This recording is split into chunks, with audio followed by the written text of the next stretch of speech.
BNP নেতাকর্মীদের জন্য সুখবর, বিএনপির কঠিন সাংগঠনিক বার্তা। দর্শক, আমরা কথা বলছি 18 জুন 24। বিএনপির কোন নেতাকর্মীদের জন্য সুখবর? যারা ত্যাগী, যারা দলের জন্য ডেডিকেটেড, যারা দলের সিদ্ধান্ত কার্যকর করার চেষ্টা করে আসছেন, যারা দলের নির্দেশ মতে রাজপথে থেকেছেন, যারা ফাঁকিবাজি করেননি, যারা দালালি করেননি, যারা দুই নম্বরই করেননি, যারা পরিশ্রম করেছেন, তাদের জন্য সুখবর। আসলেই তারেক রহমান তার প্রদত্ত ক্ষমতা বলে যে সিদ্ধান্তগুলো নিচ্ছে এবং বিএনপি সাংগঠনিকভাবে যে বার্তা দিচ্ছে, নিষ্ক্রিয়দেরকেও মোটেও ছাড় দিচ্ছে না, যতই হেডামোলা, যতই হেভিওয়েট হোক, বড় বড় মারাত্মক প্রভাবশালী নেতা, তাকে একেবারে আকাশ থেকে মাটিতে নামিয়ে দিচ্ছে তারেক রহমান সিদ্ধান্ত নিয়ে। এবং দলে ওরকম প্রভাবশালী ছিল না, কিন্তু ডেডিকেটেড, তাকে বড় বড় পদ দিয়েছে এবং সামনে এরকম আরও করবে বলে বিএনপি জানাচ্ছে। এজন্য বিএনপি নেতাকর্মীদের মধ্যে যারা আসলেই রাজনীতি করেছেন দলের স্বার্থে, জাতির বৃহত্তর স্বার্থে, গণতন্ত্রের স্বার্থে, যারা কোনো দালালি করেনি, ব্যক্তি স্বার্থ অর্জনের চেষ্টা করেনি, তাদের জন্য সুখবর, তারা মূল্যায়িত হবেন।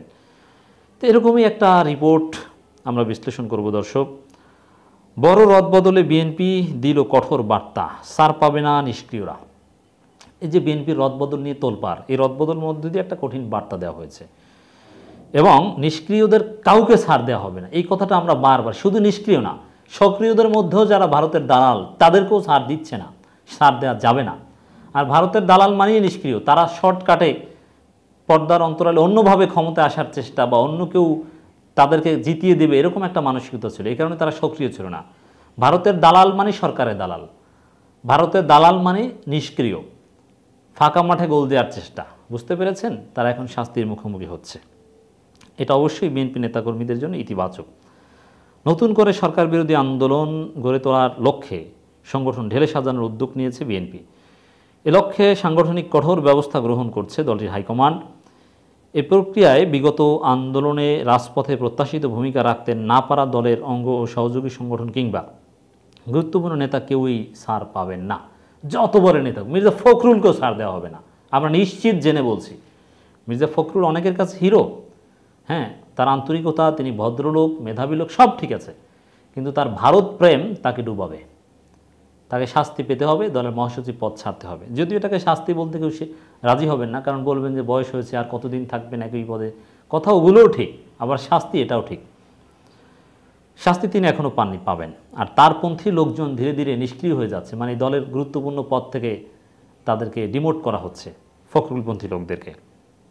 সাংগঠনিক অ্যাকশনের অংশ হিসেবে গত বৃহস্পতিবার 13 জুন মধ্যরাতে ভেঙে দেওয়া হয়েছে বিএনপি ও ছাত্রদলের 8 মহানগর কমিটি সহ জাতীয়তাবাদী যুবদলের কেন্দ্রীয় কমিটি। সেই ধারাবাহিকতায় শনিবার 15 জুন দলের নির্বাহী কমিটি এবং চেয়ারপারসনের উপদেষ্টা কাউন্সিলের ব্যাপক পরিবর্তন আনা হয়।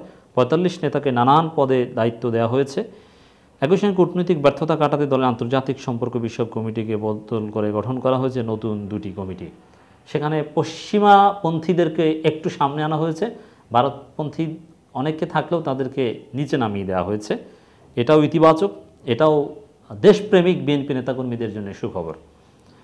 বিভিন্ন পর্যায়ে এই রদবদলে কাউন্সিল ছাড়াই দল পুনর্গঠন বিএনপির একটি বড় পদক্ষেপ। 7 জানুয়ারি নির্বাচনের পর ব্যাপক পুনর্গঠনের যে বার্তা দেওয়া হচ্ছিল, এবার তা বাস্তবে রূপ পেতে শুরু করেছে। এই রদবদলকে সংগঠনে বিগত আন্দোলনে ব্যর্থতার প্রভাব হিসেবে দেখছেন অনেকে। হ্যাঁ, ব্যর্থতার প্রভাব, এবং যারা ব্যর্থ হয়েছেন তাদেরকে শাস্তি, সাংগঠনিক অ্যাকশন হিসেবেও আমরা এটাকে দেখতে চাই, যেটা একাধিকবার আগেও আমরা বলেছি। শূন্যপদ পূরণ সহ স্থায়ী কমিটি থেকে শুরু করে নির্বাহী কমিটির সহ সম্পাদক পদ পর্যন্ত এই পরিবর্তন আনা হবে।